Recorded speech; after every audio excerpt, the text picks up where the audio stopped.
Ngayong araw nga mga mare ay bigla ang uwi ko ng probinsya at inaya ko ang aking pamilya na mamili sa palengke. Grabe na kasi yung usok na naaamoy ko sa Taguig. Saktong uwi ko naman dito ay napaka-araw. Kaya naman magaganda ang aking mga natatanaw. Grabe naman si Charlotta, enjoy na enjoy ang pagsakay sa tricycle. Makalipas nga ang ilang minuto ay nakarating na ako dito sa bayan at namili na nga kagad kami ng mga kamote, gulay at marami pang iba. Grabe talaga pag probinsya, asahan mong mura ang mga paninda. Nung matapos na nga kami makabili ng mga gulay ay dito naman kami sa mga isda. Puro karne kasi tayo sa Maynila, kaya naman dito sa probinsya ay isda. Binili ko nga pala dito ay yung tilapia dahil na-miss ko ang ginataang tilapia. Nagpaluto ako sa aking ina. Grabe naman talaga, ay fresh na fresh no. Ay craving, satisfying. Nung matapos na nga kami mamili ng fresh tilapia ay tinimbang na kagad at umabot naman ng 2 kilo. Sabi ko kay ating tindera, dagdagin ng umabot naman ng 2 kilo at kalahati. Fast forward tayo mga mare, ito na nga pala yung mga pinamili namin. Konti lang yan pero aabot na yan ng 3 araw. At dahil ayaw nga ng nanay ko magpatulong sa akin sa pagluluto, ay nilinisan ko na lang yung kulungan ng mga baboy. Bale, ito nga pala yung mga alaga kong baboy, kamukhang kamukha ko.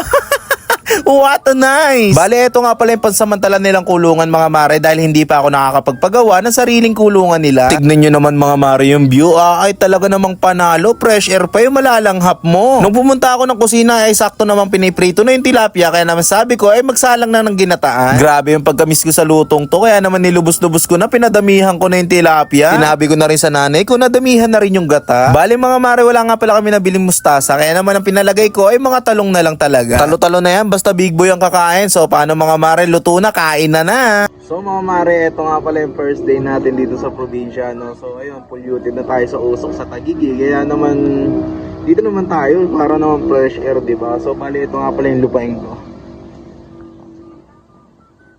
Aray mo. Bali, ito nga pala yung niluto ng nanay ko. Itong ginataang tilapia, breakfast yun. Dito sa long. Yun, oh.